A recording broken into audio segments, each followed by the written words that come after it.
Kapanalig Hour. Isang mapagpalang hapon, mga kapanalig. Ngayon po ay araw ng Sabado, June 29, 2024. At sa ngalan po ng aking partner na si Ate Camille Mongcal de la Cruz, ako po ang inyong kumpare sa balat ng Radyo Pari Koy at your service. Ay. Hiningal ako. At ito na nga po mga kapanalig, live na live po tayo ngayong hapon. At syempre ngayon po ay araw ng Sabado. Kamusta ka kapanalig?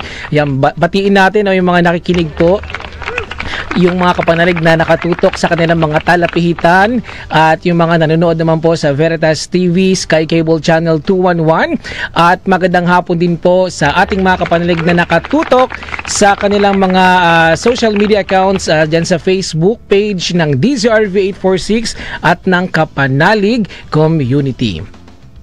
At syempre yung mga nakatutok naman po dyan sa Veritas PH sa YouTube channel po natin. Ayan, magandang hapon po sa ating lahat. Ayan, kamusta po inyong Sabado? Naku, ngayon po ay maulan, no? Sana po habang kayo po ay nakikinig, mag-ingat po kayo. At sa lahat po ng mga nasa bahay, ayan, ano po ba ang masarap na merienda? Mamaya tatanungin natin ang ating special guest kung ano nga ba ang masarap na merienda ngayong hapon. Pero bago po yan, bago po tayo mag-umpisa, samahan niyo po muna ako sa ating pambungad na panalangin. Sa ngalan ng Ama, ng Anak at ng Espiritu Santo. Amen. Ama naming mapagmahal, patuloy ang aming papuri at pasasalamat sa iyong kagandahang loob sa amin. Ikaw ang nagbigay ng panahon, lugar at pagkakataon upang kami ay magkatipon-tipon sa programang ito. Panginoon, maraming salamat sa iyong walang kapantay na pagmamahal. Naway gabayin niyo po ang bawat isa sa amin at gawing instrumento upang maibahagi sa kapwa ang bawat salita mo. At nawa, Panginoon, patuloy niyo pong pagpalain ang bawat isa. Sa ngalan ng Ama, ng Anak at ng Espiritu Santo. Amen. Kapanalig Hour. At ito na nga mga kapanalig. At opisyal na pong bukas ang ating programa, mga kapanalig. Kamusta po kayo sa mga nakatutok po dyan sa ating Facebook page? Huwag niyo pong kalimutan ibahagi ang ating programa sa inyong mga kaibigan at mga kasamahan sa parokya. Ngayon po ay hindi ko po makakasama si Ate Camille Mongcal dahil siya po ay may pinaghahandaan sa mga susunod na araw. I-update ko sa inyo mga kapanalig sa mga susunod na programa. Pero bago po yan, speaking of programa, last Saturday po nakasama po natin si Sister Nelia Rumbaon at ang naging topic po natin dyan ang taus-pusong paglilingkod.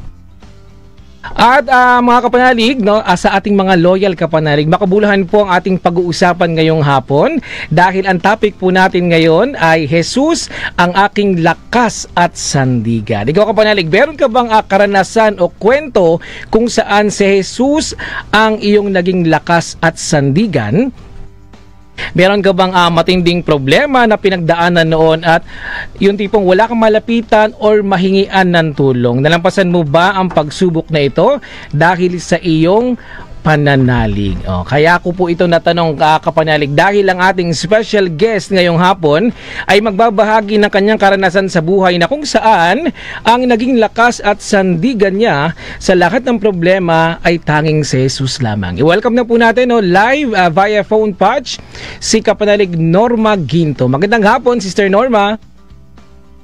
Gandang hapon po. Ayan, napakaganda ng boses na ni Sister Norma. Kamusta po, Sister Norma? Meron ka po bang gustong batiin bago po tayo mag-umpisa sa ating pag-uusapan ngayong hapon? Ano po, good day po sa lahat ng kapanalig. Kamusta ka, Sister? Dahil wala po ngayon si Ate Camille Mongcal, ikaw po yung tatanungin ko, ano po ba ang masarap na merienda ngayong hapon, lalo na po ngayong tag-ulan? Champurado, bro. Ayo, masarap yan, champurado. Tapos, ano po bang partner na masarap sa champurado? Yung tsokolate, no, Sister? Oo, bro. Pero pwede naman sa inyo, pwede ka naman kumain ng tsokolate, Sister. Pwede naman, bro, basta konti lang po. Ayan, ano lang kumbaga, tikim-tikim lang, Sister, no? Oo, bro. Sister, ano pong pinagkakaabalahon niyo po sa buhay? Kayo po ba ay active po sa simbahan? Meron ka po bang trabaho? Dati po akong active. Nung nagkaroon po ako ng injury sa left foot, natigil ako ng medyo matagal, bro. Gano'n na po kayo katagal na kapanalig member, Sister Norma? Since pa po nung, hindi ko lang matandaan, bro, kasi nagpupunta po kami dyan para mag-renew ng aming kapanalig member. May ID na ako, bro. Pero ano po, Sister, paano po kayo naging member po ng ating kapanalig community dito sa Veritas? Sa pakikinig ko sa Radio Veritas, nagkaroon ako ng interest na sumali. Kayo po ay avid listener po talaga ng ating station, Sister. Kaya Oo naman. doon niyo po natuklasan na merong community dito sa Veritas. Oo naman, bro. Saan po kayong ministry po pala, Sister? Nabanggit niyo po kanina na aktibo po kayo sa simbahan. Saang ministry po kayo na bibilang? Legion of Mary, Divine Mercy, saka BEC. Kayo po ay matagal din pong nag-serve sa mga ministry na yon o naging member? Opo. Naging member po ako ng Legion of Mary 1978. Tapos yung aming Divine Mercy, kailan lang. Tapos sa BEC, ako yung second to the head. Kayo po ay, kumbaga may katungkulan din po sa ministry, Sister. Opo. Pero sa sa pagiging kapanalig member, sino po yung naging kasama niyo po na magpa-member dito sa ating community? Sister Lita Swing, Shoni Dison, mga kasama ko sa Legion of Mary. Bali kayo po ay marami-rami din po dito na nagpa-member. Pero Sister Norma, naka-attend na po kayo ng ng ating Kapanalig Day? Hindi pa, bro. Nung di pa ako na i-injury, bro, nakakarating, nagmimisa kami dyan Sa ngayon, hindi. Dahil nga meron akong injury sa paa. Matagal na po ba itong injury niyo sa paa, Sister Norma? 1 year, bro. Kasi ganito, bro, gagaling to matagal dahil nga meron akong cancer sa dugo. Apektado ng sakit ko. Sabi nung, wait bro, sabi Sige ng doktor ko sa surgery, wala daw operang kasi negative lahat yung mga test. Pero kayo po ay may asawa, pamilya, Sister Norma? Meron naman, 2 anak ko. Bali sila po yung naging katuwang niyo po sa buhay. Hindi, wala, hindi ko sila kasama. May pamilya na, bro. Yung mister ko. Bali siya po yung katuwang niyo po sa buhay, Sister. Bali ito po ay mga ilang taon na po yung mga anak niyo, Sister, na na po? Yung panganay ko, 42. Yung pangalawa, 38. 38 and 42. Ano po yan? Babae, lalaki, or same silang lalaki? Babae at lalaki. Kamusta naman po ang pagtataguyod po ng 2 anak, Sister? Lalo na po, active po kayo sa simbahan noon. Okay naman yung suporta nila. Sa ngayon, dahil nga may sakit ako, dalawa kami, ako tsaka yung mister ko. Silang sumusuporta ng maintenance namin tsaka pagkain. Bali, po, Sister, no? Ang tawag po rito, kayo po ay matagal na pong member at nakikinig po sa stasyon po ng Radio Veritas. Oo, bro, hanggang ngayon. At patuloy pong active. Kung bibigyan po sana kayo ng pagkakataon, Sister, no, sana po makaatin po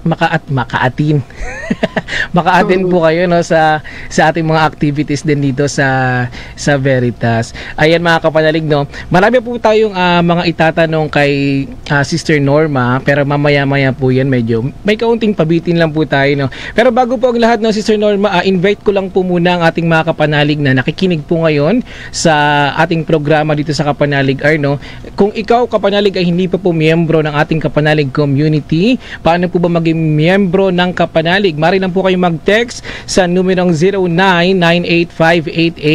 0998-588-3660 at i-text lamang po ang inyong Full name, address, contact number, birthday, civil status at parokya. Ulitin ko po kapanalig paano nga ba maging miyembro ng ating kapanalig community? Mag-text lang po or i-text ang inyong full name, address, contact number, birthday, civil status, parokya. Ite-text lang po ito sa numerong 0998-588-3660. Sa smart user po yan kapanalig. Ulitin ko po 0998-588-3660.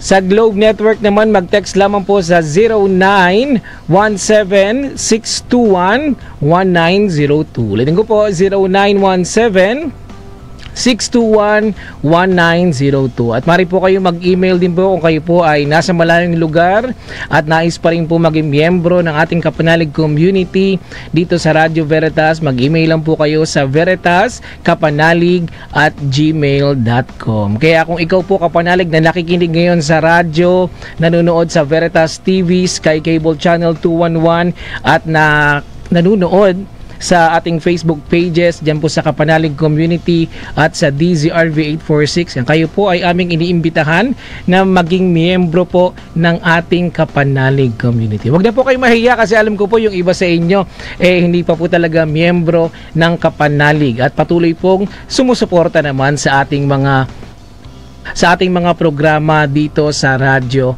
Veritas. Okay? At mamaya-maya po kapanalig, makakausap po natin ulit si Sister Norma Ginto sa pagbabalik po yan ng ating programa. At ikaw pa rin ay nakikinig sa Radio Veritas 846, ang radyo ng simbahan. Kasama nyo pa rin po inyong kumpare sa balat ng radyo, Pare Koy at your service. Lumunok lang po ako ng laway. Ewan ko ba rito, pag ako lang talaga mag-isa, kinakabahan ako. Ate Camille, lasan ka na ba? Ayan, anyway, bago po natin balikan ang ating special guest ngayong hapon, batiin po muna natin ang ating mga kapanalig na nakatutok po sa Facebook page ng DZRV 846.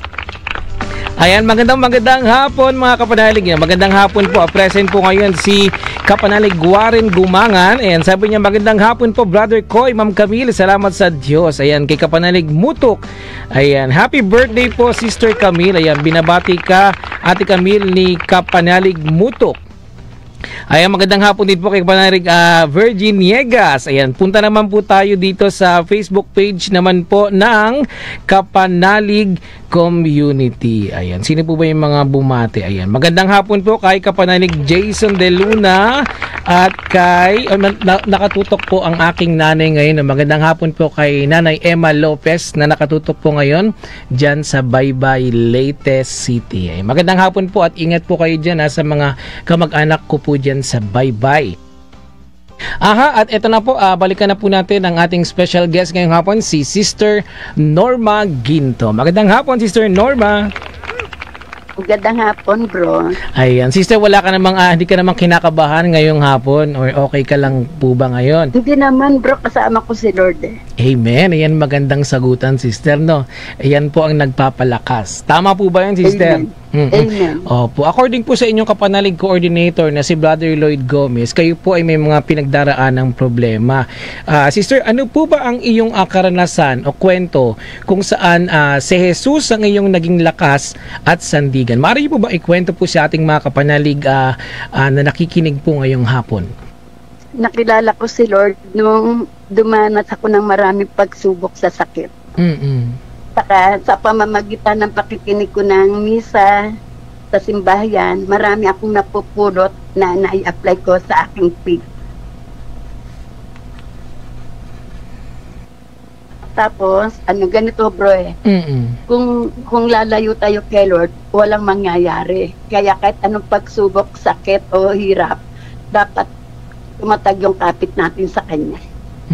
Sister, ano po yung yung naging sakit niyo po o yung sakit niyo po na sinasabi niyo po ngayon? Bro, yung cancer sa dugo. Gaano na po ito katagal, Sister? 2015, diagnose ako sa bone marrow. 2015? Kaya monthly ako nasa hospital, bro, for check-up. Paano po yan, Sister? Buti kayo po ay hindi po napanghihinaan ng ng loob sa kabila ng iyong mga problemang pinagdadaanan. Hindi naman bro, kasi nagdarasal ako ng rosary, ng Divine Mercy, saka ng Fatima. Yun ang nagpapalakas sa akin, yung pagdarasal ko ng rosaryo. Sino po yung mga naging support system nyo po sa inyong kalagayan po ngayon, sister? Ano yung aking mga kaibigan, pamilya ko, tapos yung mga kaibigan pare. Gano'n na nga po kayo katagal, sister, sa sa pagsiserve po sa simbahan? 1978 ako nag-start bro eh. Kaya hindi ko matandaan kung ilang taon na. Pero nung na-discover niyo po yung sakit niyo, sister, ilang taon na po kayo nun? 54. Hanggang ngayon po ay nagkipaglaban pa rin po kayo sa sa sakit na cancer. Oo naman bro, lifetime eh. Walang heal.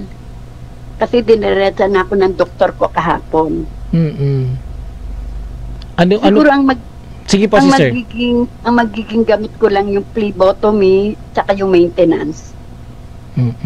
Gaano po ito kahirap, sister, sa pinagdadaanan niyo po at kayo po ay nagiging malakas palagi? Yun nga, alam mo bro, pagka yung nag-phlebotomy ako, talagang mahirap. Kasi nabubugbog yung ko kaya ng kamay ko sa kakatusok ng karayom. Etong month na 2 times ako na bawasan ng dugo. Yun, pag nagdarasal naman ako, nakakawa kami ng 500cc. Eh pag sobrang lapot bro, 250 lang. Paano po yung mga yung mga finances po nito, sister? Sino po yung naging katuwang niyo po? Yung aking anak na babae bro. Siya po yung tumutulong po sa inyo? Oo, siya ang tumutulong sa pagbili ng mga gamot, saka yung mga pagbabayad sa phlebotomy. Yung anak ko. Malaki po ba ang naitutulong sa inyo ng stasyon dito sa Veritas po sa kabila ng naman, pinagdaraanan, sister? Dahil oo po sa naman, mga programa? Kalakasan ko yan ngayon, pakikinig ko sa misa, sa simbahan. Pagdating ng Sabado, hanggang Sabado lang bro, kasi mister ko may karera, nanonood ng karera. Anong karera yan, sister? Yung pong sa kabayo. Karera ng kabayo. Meron ba? Pero may nakikinig naman siya ng misa pag nakikinig ako bro. Basta ang mahalaga po hindi po nawawala ang pag-a-attend po ng mass, sister, no? Oo naman, everyday bro. Tulad ngayon, pagka ngayon nagmisa ako, may awa ang Diyos, pag maganda yung pakiramdam ng pako, meron kaming dasal eh. Tuloy misa na yun. Pero po sa pag-aaten ng Mass, Sister Norma, kayo po ay nagpupunta po mismo sa simbahan or madalas po nakatutok lang po kayo sa social media para mag-attend ng misa? Sa radyo po. Minsan nagpupunta po ng simbahan kasi bro, useless, hindi ko natatanggap eh. Kung hindi ka pupunta ng simbahan. Sister, gaano po kahalaga or gaano po kayo natulungan ng stasyon po ng Radyo Veritas sa kabila po ng inyong pinagdaraanan ngayon? Malaking naitulong sa akin ng Radio Veritas, lalo na pag yung nakakaramdam ako ng panghina, buksan ko yung radyo ko, lumalakas na ako. Ano po ang gusto mo pong ipayo sa ating mga kapanalig na nakikinig po ngayon, na nakatutok po sa ating programa, na meron ding mabigat na pinagdadaanan at nawawalan na ng pag-asa? Laban lang. Saka yung pananampalataya, patatagin natin. Kahit anong hirap, pagsubok ang daanan natin, huwag tayong susuko. Kasi si Lord lang ang pag-asa talaga natin. Amen. Meron pa po ba, sister? Yung mapapayok sa mga kapanalig ko, huwag tayong tumingin sa problema, daanan lang natin. Bahala na si Lord sa mga problema natin at sa mga pagsubok. Meron ka po bang gustong pasalamatan, sister, dahil sa kabila ng mga problemang pinagdadaanan mo, andyan yung mga taong tumutulong, nagmamahal sa iyo. Ano pong gusto niyo pong mensahe para sa kanila, lalo na po sa iyong pamilya at sa mga kasamahan mo po sa ministry? Una, salamat sa pamilya ko, sa mga kasamahan ko sa simbahan, at sa mga kaibigang pare, at higit sa lahat sa Radio Veritas na nagpapalakas sa akin sa pamagitan ng pakikinig ko sa kanilang mga programa. Sister, meron ka bang gustong pasalamatan pa para sa ating mga kapanalig? Yun lang bro, kasi salamat at naging kapanalig member ako. At nakaakay din ako dito sa aming lugar, si Maria Victoria Aguilar. Yung dalawang nabanggit ko, kasamang ko sa Legion. Yun lang bro. Sister Norma, maraming salamat po dahil binigyan niyo po kami ng pagkakataon po na makasama po kayo sa programa po ng Kapanalig R. Balita ko po kasi kayo po ay nagpa-check up din po kahapon. Ayan, oo bro. In-update po kami ng iyong Kapanalig Coordinator. Kaya naman po, maraming salamat po dahil alam ko na kayo po ay may pakiramdam na hindi okay. Pero naririnig po namin sa inyong boses kasi po kayo po ay sa mga kapanalig po natin na bagong bukas po lang po ng kanilang mga talapihitan at mga TV, social media. Si Sister Norma po ay live via phone patch. At makikita naman, ay maririnig naman natin, mararamdaman natin na mukhang wala namang dinaramdam si Sister Norma. At kaya Sister, maraming salamat po dahil andyan po kayo para sa ating mga kapanalig para magbigay po ng inspirasyon na sa kabila po ng mga problema na pinagdaraanan, matuto pa rin tayong maging masaya. At syempre, matuto tayong kumapit sa Diyos kasi ito lang po ang ating makakapitan na lakas. Tama po ba ako, Sister? Amen bro. Tsaka bro, salamat din na bigyan ako ng chance na ma-interview nyo. Salamat sa Radio Veritas. At salamat din kay Brother Lloyd.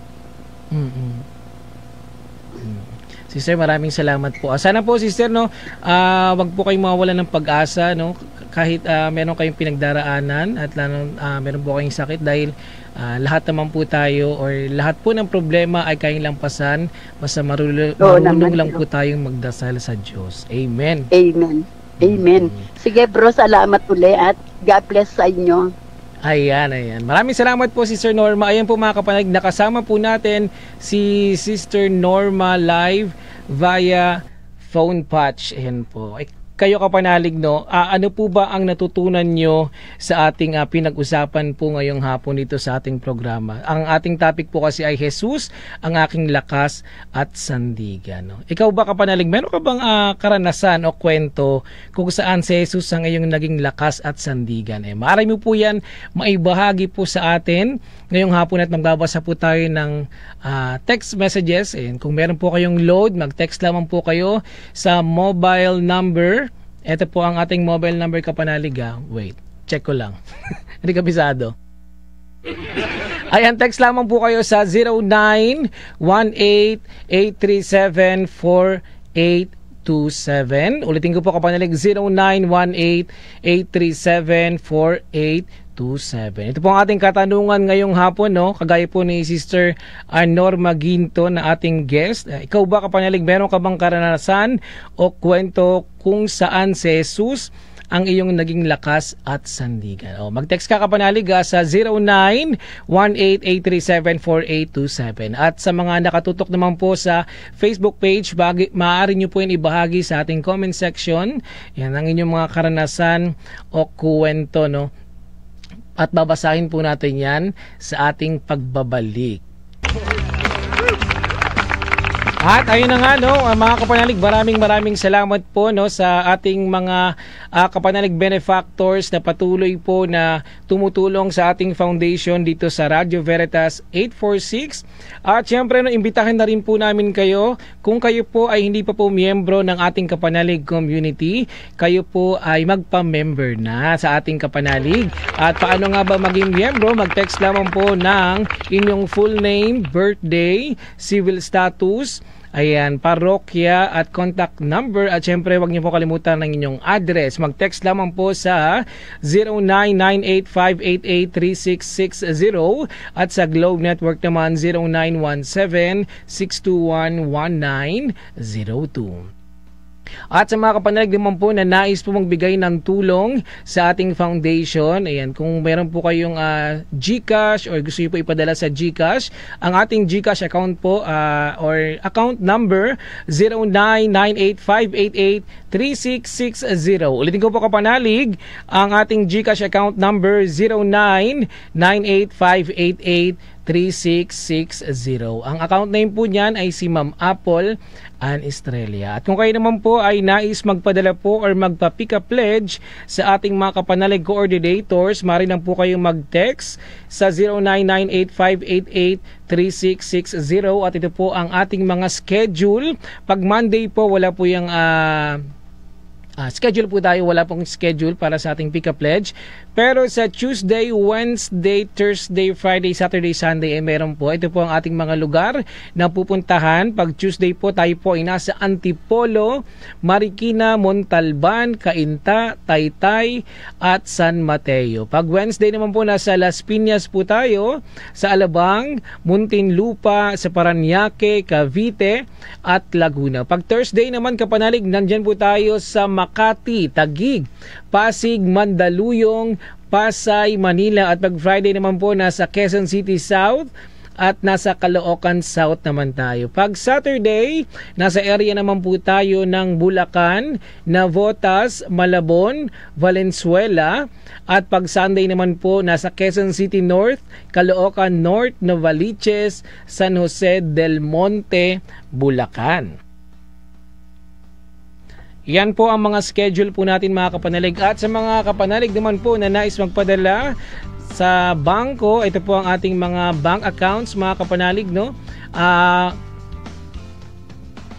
Ang account name po natin, DZRV Radio Veritas Foundation Incorporated, sa Metrobank account number 076307620210, sa BDO 001-630011876, at sa BPI naman po ang ating account number 0213325191.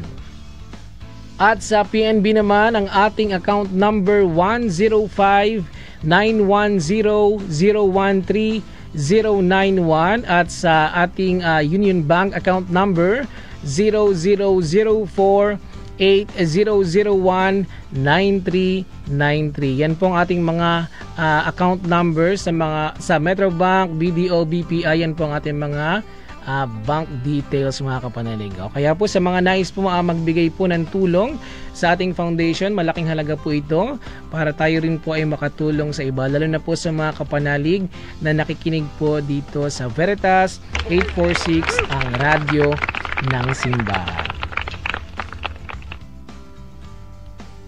Si 7 Blessed Saturday, Brother Koy. Tunay na tunay ang Diyos, ang ating Poong Jesus, ang aking kalakasan spiritual and physical, and all circumstances. God is my source of everything, my all. Amen. Ayan. Maraming salamat po sa ating mga kapanalig na nakatutok po sa ating programa at patuloy pong nagbibigay lakas po sa atin, no, para tayo po ay magpatuloy.